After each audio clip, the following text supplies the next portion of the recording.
भरतपुर नाम के गांव में मनीष अपनी पत्नी रेखा और 2 बच्चों बंटू और चिंकी के साथ रहता था। मनीष अपना एक छोटा सा ढाबा चलाता था।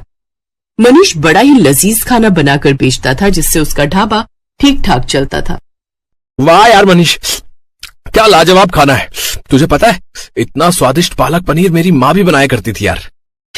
सच में मनीष भाई, मजा आ रहा है। उसके ढाबे पर उसके गांव के और आसपास के गांव के लोग खाना खाने आते रहते थे। लेकिन अब जुलाई का महीना शुरू हो चुका था। उसका ढाबा कच्चा बना हुआ था, जिस कारण बरसात के समय में वहां पानी टपकना शुरू हो जाता था और इसलिए बरसात में उसका धंधा मंदा पड़ जाता था। उसके ढाबे पर कम ग्राहक आने लगते हैं। बाहर बारिश जोरों पर थी। हे भगवान, पिछले 2 हफ्ते से बहुत ही कम ग्राहक आए हैं ढाबे पर। अगर ऐसे ही चलता रहा तो कैसे काम चलेगा। कहीं ऐसा ना हो कि फिर मुझे अपना ढाबा बंद करना पड़े। आप चिंता मत कीजिए जी, ऊपर वाला सब ठीक कर देगा। बारिश में लोगों को आने में थोड़ी दिक्कत तो होती ही है, ऊपर से ढाबे में पानी भी टपकता है, शायद इसलिए। अच्छा चलिए, आज मैं भी आपके साथ चलती हूँ ढाबे पर। वो दोनों ढाबे पर चले जाते हैं। उस रोज भी खाना बनाते हैं, लेकिन उस रोज भी बारिश के चलते कोई नहीं आता। लगता है आज भी ये सारा गरीबों में बांटना पड़ेगा। कोई ग्राहक नहीं आया। उस रोज भी वो सारा खाना गरीबों में बांट आते हैं। ऐसे ही दिन बीतते हैं। एक रोज आधी रात के समय गांव में तेज तूफान आता है और जोरों से बिजली कड़कती है और वो बिजली उसके ढाबे पर आकर गिरती है, जिससे उसका ढाबा जल जाता है। ये क्या हो गया रेखा? अब मैं क्या करूंगा? मेरी तो रोजी रोटी ही छिन गई। मेरी भी कुछ समझ में नहीं आ रहा जी, लेकिन आप ज्यादा टेंशन मत लीजिए, नहीं तो आपका बीपी बढ़ जाएगा। दिन पर दिन बारिश बढ़ती जा रही थी और मनीष उसी बारिश में काम ढूंढने निकलता है, लेकिन उसे कहीं भी काम नहीं मिलता। उल्टा सारा दिन बारिश में भीगने के कारण उसे सर्दी लग जाती है। अब जैसे तैसे वो अपने दिन काट रहे थे। फिर एक रोज रेखा का मुंह बोला भाई माधव उनके घर आता है।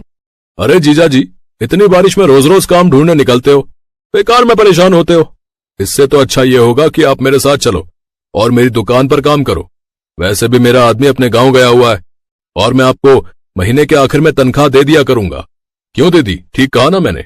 हाँ, माधव बिल्कुल ठीक कह रहे जी। वैसे भी अपने पास और कोई काम तो है नहीं अब, तब तक यही काम कर लो आप। अच्छा ठीक है माधव, तुम कहते हो तो मैं यही कर लेता हूँ। वैसे भी घर खर्च तो चलाना ही है ना। अब मनीष माधव की दुकान पर काम करने लगता है। वो बिना 1 मिनट भी आराम किए सारा दिन मेहनत करता। अनाज की बोरियों को ट्रकों से उतारता और दुकान के अंदर का सारा काम संभालता। लेकिन जैसे ही महीना पूरा होने को आता है, तभी तनख्वाह देने के नाम पर वो टाल मटोली करने लगता है। तनख्वाह? कैसी तनख्वाह जीजा जी? ये तुम कैसी बातें कर रहे हो माधव? तुम्ही ने तो उस रोज रेखा के सामने कहा था कि महीने के आखिर में तुम मुझे तनख्वाह दोगे। नहीं नहीं, ऐसा कुछ नहीं है। आपको काम की जरूरत थी, मैं जानता हूँ, लेकिन मैं आपको यहाँ पर काम करने नहीं, मदद करने के लिए बुलाता था। और मदद करने के लिए भी कोई पैसे लेता है क्या? ये तुमने मेरे साथ ठीक नहीं किया माधव, मैं तुम्हें देख लूंगा। अरे जाओ जाओ, बड़े आए मुझे सबक सिखाने वाले। मनीष दुखी मन से घर आ जाता है। आ गए आप? आज तो महीने का आखिर है, आज तो आपको तनख्वाह भी मिल गई होगी। तो पापा, फिर तो आप कल ही मेरे स्कूल की फीस भर दीजिए। आपको पता है मेरी टीचर मुझे रोज रोज फीस के लिए टोकती है।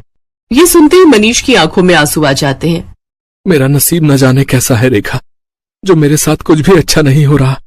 आप रो क्यों रहे हैं? ठीक से बताइए ना क्या बात है। फिर मनीष उसे सारी बात बताता है। हे राम, वो इतना बड़ा मक्कार निकलेगा मैंने कभी नहीं सोचा था। छी, उसे तो भाई कहते हुए भी शर्म आ रही है मुझे। फिर कुछ दिनों तक जैसे तैसे वो दूसरी जगह नौकरी की तलाश में जाता है। तब जाकर उसे एक बड़ी कोठी में ड्राइवर की नौकरी का काम मिल जाता है, जहां उसे महीने के 10,000 रुपए तनख्वाह के रूप में मिलते हैं। लेकिन उससे वो ड्राइवरी के अलावा अपने घर के काम भी लेते और इसी के सहारे अपना घर खर्च चलाता है। ऐसे ही एक शाम जब मनीष काम से घर लौट रहा होता है, तभी उसकी नजर सड़क किनारे गिरे हुए बच्चे पर जाती है, जो कि लगातार मदद की गुहार लगा रहा था। कोई मेरी मदद करो। ये तो किसी बच्चे की आवाज आ रही है। मनीष जल्दी से उसे पास के डॉक्टर के पास ले जाता है और उसका इलाज करवाता है। एक जमींदार का बेटा होने के बावजूद भी किसी ने मेरी जान नहीं बचाई, क्योंकि शायद कोई भी रोड एक्सीडेंट के लफड़े में नहीं पड़ना चाहता। लेकिन आपने बिना कुछ सोचे समझे मेरी जान बचाई। आपका बहुत बहुत धन्यवाद मनीष काका। अरे इसमें धन्यवाद कैसा? तेरी जगह अगर मेरा बेटा होता तो क्या मैं उसकी जान नहीं बचाता? उधर जैसे ये बात जमींदार को पता चली, वो दौड़ा दौड़ा आया और उसने वीरेन को गले से लगा लिया। तेरा बहुत बहुत शुक्रिया मनीष। अगर आज तू ना होता तो पता नहीं मेरे बेटे का क्या होता। ये ले मनीष, इसे मेरी तरफ से इनाम समझकर रख ले। ये आप क्या कह रहे हैं जमींदार साहब? मुझे इन पैसों की कोई जरूरत नहीं है। रख लो मनीष, तुमने मेरे जान से प्यारे बेटे को बचाया है, तो उसके आगे तो ये सब कुछ भी नहीं है। मनीष जब घर आकर देखता है तो वो पूरे 5 लाख रुपए होते हैं। ये देख वो बहुत खुश होता है। अब वो जल्द ही सड़क किनारे अपनी जमीन पर खुद का पक्का ढाबा खोल लेता है। सड़क किनारे होने से अब उसकी और भी ज्यादा कमाई होने लगती है। अब बरसात में न तो उसके ढाबे की छत टपकती और न ही ग्राहकों की कमी होती, क्योंकि गाड़ियों में घूमने निकले लोग उसके ढाबे पर ही अपनी गाड़ी रोकते और लजीज लजीज खाना खाकर बारिश के मजे लेते। अब मनीष अपनी पत्नी और बच्चों के साथ खुशी खुशी रहता।